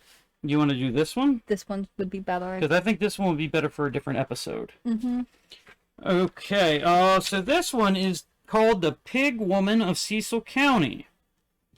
And what's interesting about this one is it says the story is not a single story, and the only common factor in the tales is her name, and that the deformities that earned her that name. Yes, this one was actually kind of interesting when I was reading about it. Because the only thing that any of the stories that people reported about the pig woman was basically that the face was so deformed that her face looked like a pig's. That is the only, the fact it was a woman and the woman had a pig face was the only thing any of the stories had in from common. what I'm seeing is tales focus on a severely deformed woman who stalks a couple of towns not far from Elkton. Yes. So, let's see. Other facts of this is apparently she inhabits the woods and riversides around northeast, especially around an old bridge just south of town, or alternatively around a garbage dump near Rising Sun farther north and near the Pennsylvania border. Yes. So, in the Elkton Tales of the Pig Woman, several people hiking through the woods came to a burning farmhouse and saw a flaming figure jump to the ground from an upper story window. Rushing forward to see if they could be of assistance, the passers-by saw the smoldering figure get to her feet and face them. Her charred face was deformed and glowering, and so hideous that the witnesses turned tail and fled. From that point on, they say the deformed creature stalked the woods at twilight, ambushing unsuspecting travelers, especially children, in her quest for human flesh to feast upon. I don't believe that. I suddenly want bacon. I have bacon in the freezer. I can't help it. I just think pig... I don't believe it for the pure fact that while it's possible that you could jump out of an upper window and live, there's no way that you jump out of an upper story window and immediately are able to get back to your feet, especially if you're on fire. Well, I've jumped out its two-story window before and immediately got right back up and... But you weren't on fire. Well, it depends how you're on fire. If your clothes are on fire and you're not yet burning from it... This was a flaming figure that jumped out of a second-story window. Well, you don't know what they were wearing. They could have been wearing some type of clothing, just like they do in the movies. They do have fire retardant stuff that you can ignite and it doesn't burn you. The other versions of the tale take place in the most popular setting in urban folk tales, which is the car at night. Of course. Yep. Car at night. I see the window part. Smoldering figure. Might be on the other side. Gotta check the notes. Notice we're not using the interwebs to figure this out. Yes, I'm being dumb, but you know, I'm just having a little fun. Let's see. Take place in the car at night. Couples who drive to the Rising Sun town dump are likely to have their Christ. tryst. Is that I couldn't tell. Basically, they're like making out, having sex in cars, that kind of thing. Naughty. Yeah. Interrupted by the snout-faced old lady who bangs on the side of the car until the couple leaves. Those who try to drive across a wooden bridge in the forest south of Northeast are likely to stall and hear scraping sounds from the fenders and body of the car. When the terrified victims of this assault manage to turn the engine over and speed away, they have a souvenir of their encounter with the pig woman. Hoof-like indentations all over the body of the car. Right. Then after that, apparently, an interesting thing is there was apparently a rash of pig women stories in London in 1814. Yes. So this story actually crossed the ocean. It's international. But it was back in 1814. Yes. See, when you talk about the Elkton tales, it doesn't actually say when exactly they were citing all these. There's no actual year or time of year. So I couldn't tell you if it was winter, fall, summer, spring, if it was in the 1800s that people there saw this pig woman, or if it was the 1900s sometime. But they do have a year and for the London ones, and that was all started in 1814. And witnesses speak of seeing the silhouette of a pig's head flickering in darkened carriages by the light of the gas-powered streetlights. Some claim to have seen a snout emerge from the carriage window. The stories appeared on the letters page of newspapers at the time, and there was some talk that the woman in question was the daughter of an upper-class family in the fashionable district of Manchester Square. Similar themes emerge in the Maryland tales, with rumors that the Cecil County pig woman is a member of the DuPont family, which once owned a lot of land in northern Maryland and whose cousin marrying ways spawned more than one rumor of inbred monsters. So, back in the 1800s, everything was basically gas-powered or fuel-powered. You know, all the street lamps, they didn't have electricity. But you see, what I'm getting at is that there were carriages then. So how did the story come over to here where people's cars were getting beat up by a pig woman if the pig woman... It's more likely that they heard about the London one and then they kind of just came up with their own local version. That's possible. Substituting the stuff out. Maybe. Something that is interesting, anybody who has actually seen the movie, there is a movie called Penelope that talks about a family being cursed. And the daughters of the family have a pig face. Mm-hmm. And so this couple, this really rich couple, has a daughter. She has a pig snout. And so they hide her away in their mansion. And once she hits, basically adult age, they try to find somebody to marry her. Because apparently the curse can only be broken by true love, which is a big thing and all this kind of stuff.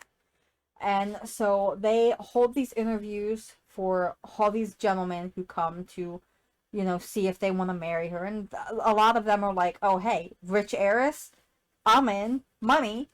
And one guy is hired by a newspaper because they want to get a look at her. They were really protective. A picture of the girl was never posted. Mm-hmm. And so he sneaks in and he actually meets with her a couple of times. And they kind of become friends, and, of course, they start developing feelings and all that. And then once she really runs away from home and she starts living with this chick she met in a bar. And so it becomes really popular because then suddenly everybody loves her. People start dressing up as her for Halloween, she becomes like this really popular person. The curse isn't that bad. And it comes to the fact that she doesn't need to find true love and get married to break this curse. Basically, the only thing she really had to do was truly love who she herself was, and then the curse basically just went away. But the fact that it's a curse about an upper-class girl who has a pig snout And this movie takes place over in England. Okay. So I think that movie might have actually been inspired by all this talk of 1814 Maybe. pigs now. Who knows? Whatever. And that's kind of interesting to me. I can't say whether it's true or not. This was 200 some years ago, but it's interesting. But the modern day story, I guess we could say, is hogwash. Huh? It is definitely interesting that this story is about a girl from a rich family with a pig snout. Oh, come on. Now, even my standards, that was corny, what I just said. It takes place in London. So, that's definitely something that's kind of interesting. But anyway, back in London in the early 1800s, a number of sideshows at St. Bartholomew's Fair in London would tout the pig woman as an attraction. Oh, okay. Kind of like those, there's a movie, what was it called? I think it was called Freaks or something. It was like an old school movie where they used to have, like, deformed people and stuff as an attraction. Yeah, that used to be when carnivals and circuses first appeared. Right. That used to be the big thing, was they would find as many people as they could, women who had full beards of facial hair. Oh, there was a picture of the pig woman on that other page.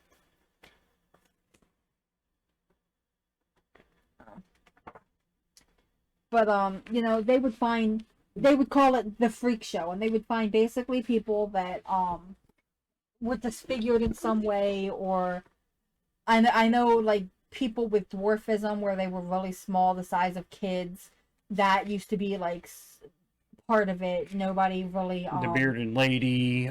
Yeah, back then it wasn't known what we know now about these kind of diseases. So to people back then, they were basically just freaks, and so a lot of them were involved in the earlier carnivals and stuff.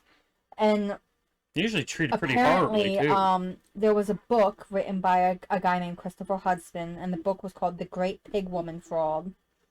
So he says that having these pig woman attractions, it was a cruel scam involving a shaved bear dressed in women's clothing and doped up to prevent any violent outbursts. Wow. Such degrading shows were not unusual in the fairs of the time. From such beginnings, the tale of Pig Woman could easily pass into folklore and travel across the ocean to the New World. But why such a legend would settle in Cecil County and attach itself to two towns there is a mystery. Of course, what's a good folk tale without an element of mystery? So basically what they did was inhuman, to animals, because they shaved this bear, doped it up so that it couldn't, basically make it basically they kept it sedated. Mm-hmm. Just enough it would move around to show it was alive, but it couldn't, make the growling noises or roar or get violent. And they shaved this bear, and they would custom make clothes big enough to fit on this bear, and they passed it off as a pig woman. Mm-hmm. And that's really cruel to animals. Yeah. And that's probably one of the reasons why things like PETA exist. But, yeah, they have a dark history, too. We may go into that one day in a different podcast. But yeah, so, this book, of course, immortalized the fact that these things happened, because the book writes about them. And anybody who read the book could have actually started the rumors over here in the United States. But I do want to say one thing, though, is I know modern society's trying to erase a lot of history, but the fact is, sometimes you're better off knowing the history. So that you can learn from your mistakes. You can learn from it and makes the whole human race better from learning from those mistakes. So instead of trying to cover it up, it's better to have it out where everybody can see it. It's just, it's just the way I feel. I don't see any harm in. I can understand people not liking, statues and stuff of people that may have done horrible things, but those were those times. Those things were accepted back then. It doesn't mean it's accepted now. Yeah. A lot of great people. There's been a lot of stuff over the news the last year or two about their taking monuments down. But what I'm getting at is a lot of great people did a lot of horrible things. They did. I'm really kind of upset over the fact that they're taking some of these monuments down, all because they were built by slaves or whatever. you know, does it suck that that's how they were built? Yes, but it's like, whether we like it or not, that is our country's history. And the only thing you're doing, taking these monuments down, is getting rid of our history. Pretty much. And you're basically saying that you're going to take these monuments down. You're not going to really mention the stuff anymore. You might teach about the stuff in books. Nobody can go visit these historical sites. And so you're just throwing away our history. And saying it doesn't matter. At the same time, it's also like these places that are supposedly haunted, right? That we want to visit. There's a reason we want to visit them. All right, which is why I brought that up, is the fact that over time, people just tear that stuff down. Then all the lore and history's lost. Yeah. You know, the place doesn't exist anymore. Some things you have to tear down because they're safety. I get that, but what I'm saying... But there's nothing wrong with these monuments, and they're just tearing them down. You know, but it's like the Black Aggie statue, all right? How long until they decide to destroy it or something? Just because of, you know, the lore behind it and stuff, and they go, well, people are going to do stupid stuff around it. The fact is... and it turned up at that... in that courtyard not far from the White House, there's no mention of it ever being given back to the Smithsonian. But what I'm getting at is, just like with the statues that people are taking down because they find them offensive and stuff, is the fact is that statue tells a story. A story that should never be forgotten. I mean, if you don't like the statue, that's fine. Put it in a museum. Which they tried to. They donated it to the Smithsonian. No, but I'm not just talking about Black Aggie. I'm talking about history's stuff that people want torn down. Put it in a museum to where it's kind of out of sight to people, except for those who want to learn more about it. They go to the museum. Yeah. You know, instead of destroying history, we should be trying to preserve it, like, in a museum. There's 2 accounts written, if you would like me to read them. Yeah, you can go ahead and do that.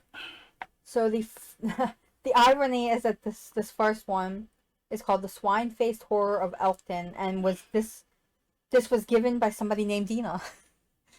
That's funny, but in a way it almost sounds like a title of a movie. That is funny, because my name is Dana, and I have a twin sister named Dina.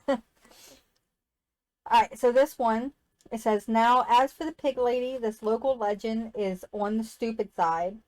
But that's why I love it. And it involves a bridge in Elkton. If you drive your car onto the bridge and stop in the middle, one of 2 things is said to happen. A, that the pig lady or her ghost magically makes your car stall. How do you know that? You stopped your car. Oh, this is one of those whole the bridge thing, stop your car. It's like Crybaby Bridge and stuff like that. There's even a version of the Goat Man that's supposed to appear. So the pig lady or her ghost magically makes your car stall, you are stuck there, and she comes out and kills you. Or B, you stop the car on your own, honk the horn, and she comes out and kills you. Of course, there have been no deaths reported on the bridge in the last 50 years, but plenty of teenagers honking their horns. She is supposedly at DuPont's.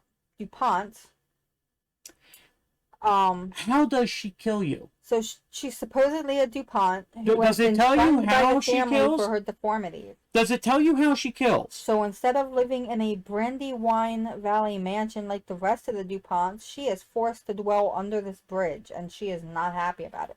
It doesn't say how she kills you, but they contradicted themselves. So they say that if you drive out to the middle of this bridge and stop, and then they're like, oh, you know, you come out to the middle of the bridge and you stop your car, and then your car stalls. You stopped your car. Yeah, you stopped. You stopping your car and your car stalling are 2 completely different things. Yeah, I get that, but my thing is I couldn't be scared of a pig lady. I'm sorry. My first thing is, if it comes at me, I'm probably gonna punch it. It doesn't say how she supposedly kills these people, but it does say that there have been no deaths reported, so nobody died. What are you talking about? It's not real. It contradicts itself. The other one is a lot longer and is called Swine Fever. I have been out to the Pig Lady's Bridge in Elkton. Like most, I approached it thinking it was nothing more than a dumb way to waste a weekend night. What I found was far from dumb. It was one of the most seriously frightening situations I have ever found myself in. Two friends and I had been hanging out one Saturday and we found ourselves bored as usual. One of the friends said he had been out to see the pig lady with his older brother a couple years before and remembered how to get out there. We decided to go and make our way to the bridge, remembering that when we got there we were supposed to yell for her and honk our horns. I wish we had even had the chance. Before we could get that far, we were already scared off. The bridge is shady and quiet and foreboding. We rolled up to it with all of our windows down. The entire trip we had been joking around about it, mocking the legend, mocking the deformed pig lady herself. But when we got there, all of us shut up. Something just seemed completely off about the place. It felt too quiet, too still, which is why, I'm sure you'll understand, the three of us nearly lost it when a high-pitched scream split the night from below the bridge.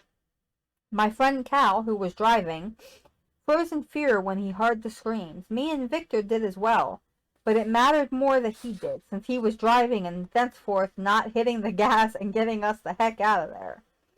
None of us yelled in response or said anything. It was much more basic than that. As soon as we heard it, all of us went stiff, our bodies frozen. Cal's hand instinctively reached out and slapped Vic hard in the chest. He was so scared he didn't even make a noise in response. The sound I heard that night is hard to describe. When it was farther off, it sounded like a woman yelling. But as it got closer and closer, it got deeper and deeper and less human. It was a distinct squeal, a full-on rumbling, nasty pig squeal. Like I said, it was coming up from under the bridge, getting closer, louder, and more menacing.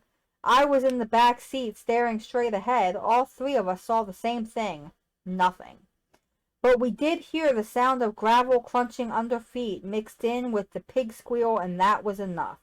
Cal's flight or fight instinct kicked in, and he peeled out of there. We pulled a quick U-turn and sped away faster than you can even imagine. As we did, I spun around and looked back to see if I could pinpoint what had been making that terrifying sound.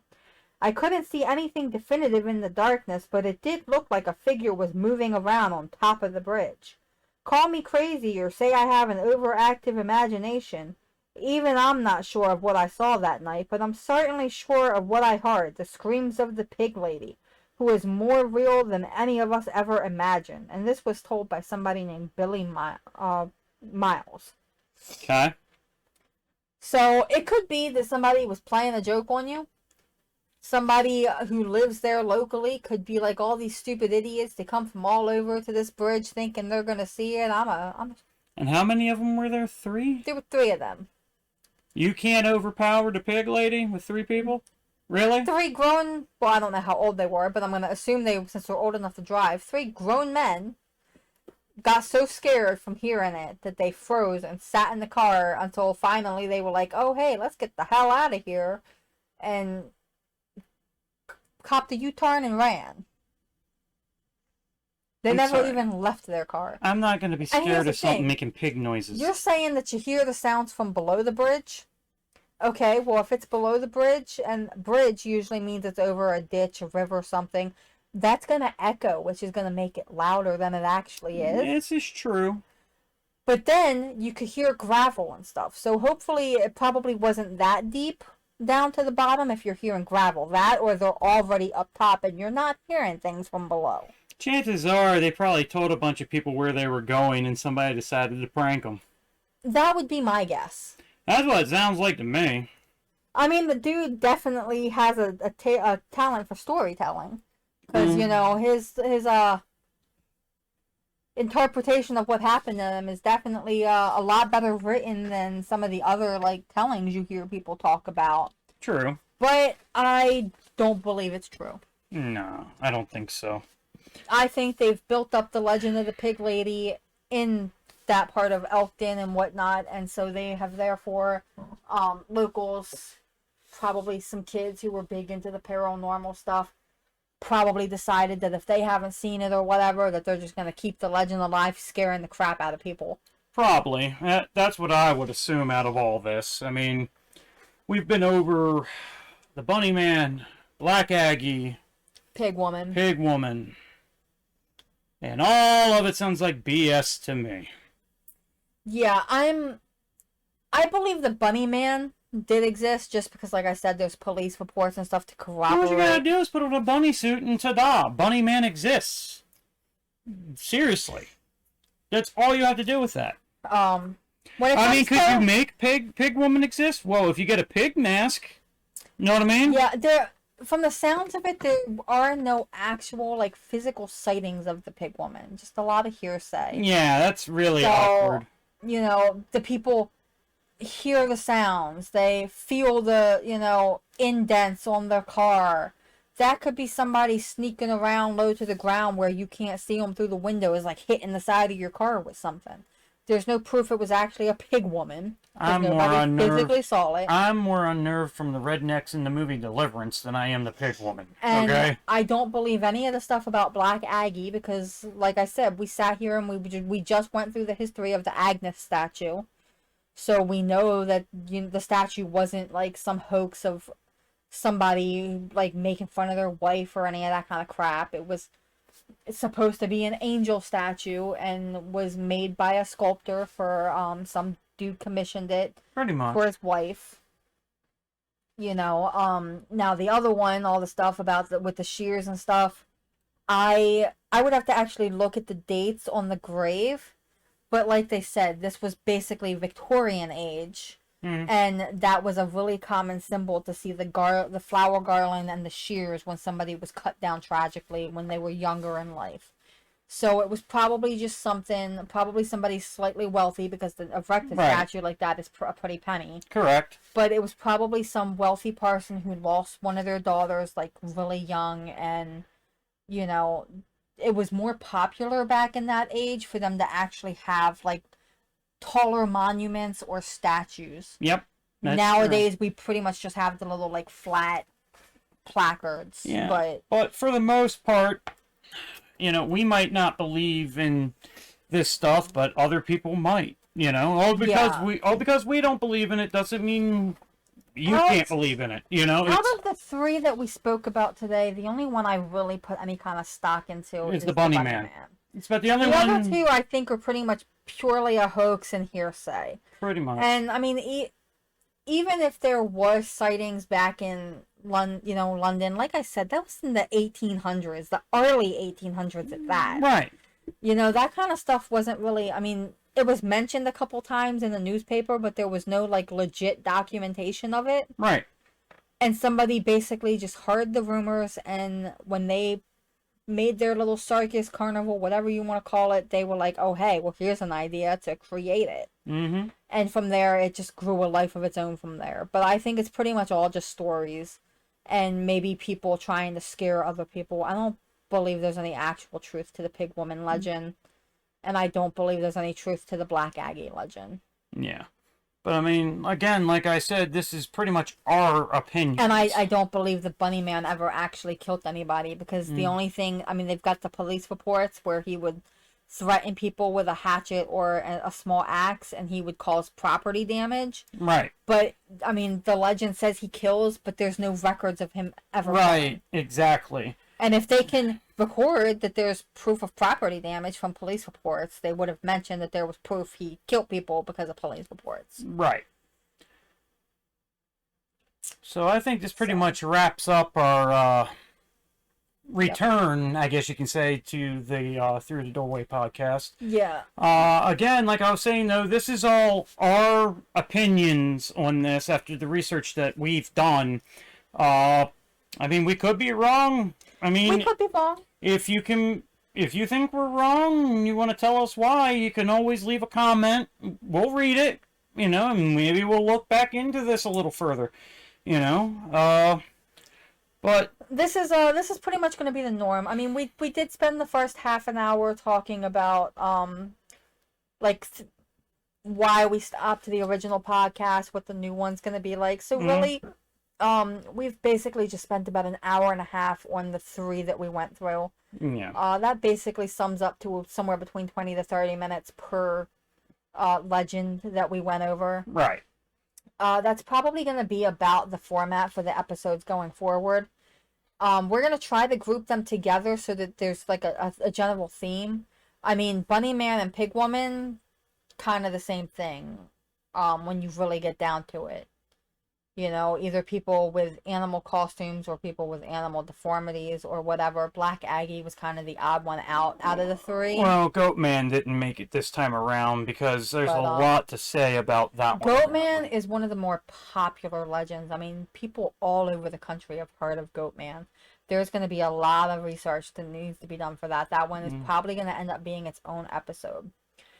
There are other statues, even in Maryland and other states. There are other legends about statues that come to life and kill people and stuff. And normally I'd have researched some of the others and included Black Aggie with them, so that there was a general theme. But these were just the first three that I had researched from the book, so that's why we grouped them together like we just did for this first episode. Right. If we average about a half hour for each tale or legend, then I think each episode is going to end up being about 4. Well, it depends also on how much there is about it. It depends on how much research. If something has a lot of research, we might have only 2 for the episode. And we're planning to go through all the old episodes. Or it might have its own episode. But we're planning to go through all the old episodes to see what was in those. And we're actually going to probably redo a majority of them in this new format. That way, at least there's more info in them. You know, there's... I guess you can say everything that we talk about is going to get its time to shine. Yes. In other words, instead of us just combining things immediately, you know. So we're gonna try to average about 3 or 4 legends per episode. Some episodes might have more, some might have less. It depends how much information is actually available on the legends and how much time they take up when we talk about them. What we'll do is we'll put some categories together, and then we'll basically go through things in the category until we hit our episode time limit. And then that'll decide how many are in the episode. Pretty much. We want to make sure everything get its fair chance of being talked about and our opinions on it. One of the things I definitely want to make sure we don't do, I could have just sat here and read everything straight from the book. I don't believe in doing that. No. That's plagiarism, and that's why we took notes. I've seen people who do things like this, and they'll find a web page and they'll link it in their video or something. I mean, that's fine to do, but even they'll sit there and they'll read word for word from the web page they're looking at. Yeah, but what I'm getting at is there's no interpretation of your own opinions then. However, when I did the 2 episodes for the original reboot of this, I was using some websites for some stuff, but the thing is, I told you the site, but I paraphrased what it said. I took key words, like, what was important. What Cypher was reading was basically my notebooks that I've been doing the research in. I was touching on the notes that she took, and what she I was did looking was in the book. I basically just did little bulletin points. Yeah. Where I would write down the key things I was seeing in the book. Yeah. And so he basically is reading you bulletin points of the things. Yes. And then I would read some of it from the book. But like, I'm not gonna sit there and read like the whole sentence, the whole paragraph. No. You know, basically you just wanna get the key point out there, and then you wanna talk about your opinion of it, or you wanna move on to the next point and discuss everything at the end. And that's pretty much, I think, gonna be the format going forward. Pretty much what it is we wanna go through all the topics, and then at the end of the podcast, we wanna have our debate about it. You know, to see, you know, do you think this is real? Why do you think this is real? You know, do you think it's not real? Why do you think it's not real? You know, that's the idea. But in this case, we're kind of agreeing on these ones. We're not always going to agree on all of them. No, not on all of them. But yeah, that pretty much concludes the first episode. Go ahead and leave a like for the video. Go ahead and leave comments if you're interested in potentially joining the crew. if there's something specific you would like us to research and talk about. There's links on the YouTube page that will take you to a Facebook page for me. I think there might be another one for Through the Door, because I have a Through the Doorway one as well on there. There are two Twitters. There's my personal Twitter, and then there is a Through the Doorway Twitter. You can always hit us up on those. I check both of them. Yeah. Eventually, I'm going to have it where everybody that's part of this will be able to check the Through the Doorway one. I know that you can't really leave messages, like send messages to the people who run the YouTube channel.